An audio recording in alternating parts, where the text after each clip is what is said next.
So starting a business on that is fantastic. And obviously you're newly married, so you've got a supportive wife to support you on all these hard days that are about to come upon you. So talk us through the name. So obviously, like you say, you didn't come up with Reebok. You obviously had players in the market like your Adidas's and so on. Did you kind of look for them inspiration, or what was the kind of thinking behind the first name for the brand? Well, we thought Mercury was a good name, and we had the Winged Messenger. Probably the Winged Messenger. That was our logo. Yeah, that was pretty good. And it was our accountant. Our accountant said, "You're doing okay, guys. You're making a bit of money. This is fine. You'd better register your name." Okay, what do we need to? Yeah, you need to register your name because somebody else also thinks you're doing very nice with Mercury and starts to make some shoes and put Mercury name on it. You're going to have a bit of trouble because you've got to have ownership. And if you've not got ownership by then, you're going to have to fight, and it's probably take you to court. And if this is a big company, you're going to be in real trouble. So you've got to register your name. Okay, register name. So how do we do that? We actually go and see in those days, it was a patent agent. And there are plenty of those in Manchester. So we got to the patent agent. He checked out the name, found it was already registered by British Shoe Corporation. Yeah. Right. And he said, "Look, they'll sell it to you. You can buy it if you want, but they want £1,000." Wow, £1,000. We'd spent all our money on setting up the factory for £250. So where would you get £1,000 from? So in the context of money today, £1,000 would be what? Say £10,000, £20,000. At least 10, £20,000. Yes, you're a new company, and we're 18 months old, and somebody's saying £1,000. Well, yeah, we'd been to the bank. The bank were lending us as much as they ever thought they would do, like £500. That would be it we could get from the bank. And that helped us set our company up, buy materials. So no, the notion that we would buy it for £1,000, no.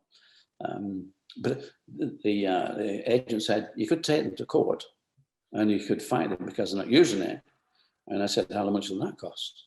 They said £1,000. Go change the name then. We changed the name. Yeah. But he said, "Look, okay, if you're going to change the name," he pointed through his window. I was in his office and it was a nice day in May. And he pointed through his window and he pointed to Kodak. And I'm saying, "Well, what's with Kodak?" He said, "Well, they made the name up. It's theirs. If you make a name up, that's it. It's yours. Nobody else can take it.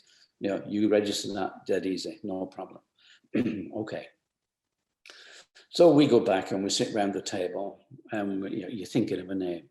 Okay, this is your company. You've not been going that long, and all of a sudden you've got to think of a new name. And the agent said, "Don't bring me one name. Bring me 10. 10 names. How do you do that? It's like, that's almost impossible."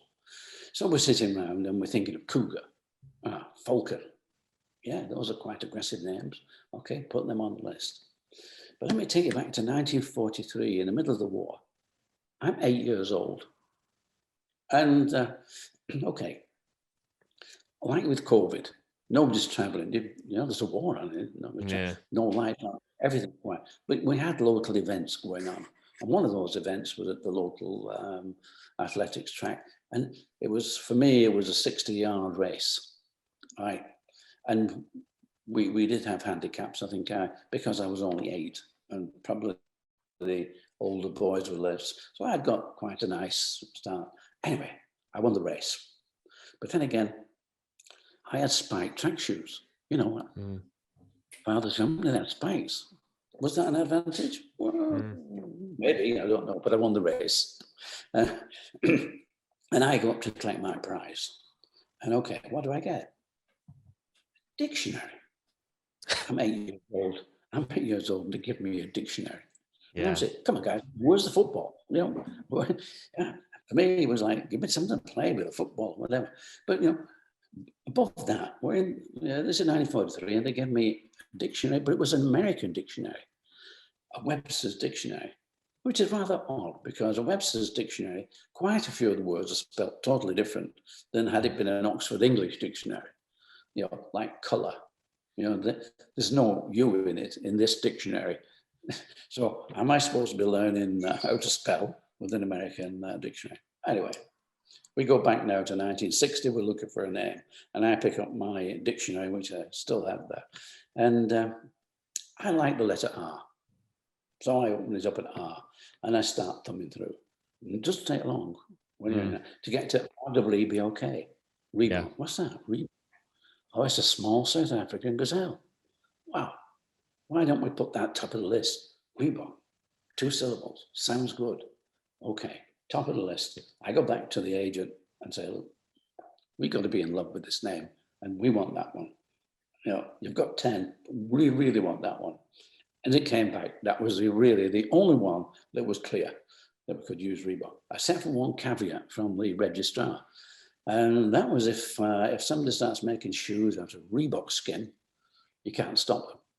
Oh, well, Jack and I would look at each other and think, is that going to happen? No, nobody's going to be doing that. So we got Reebok.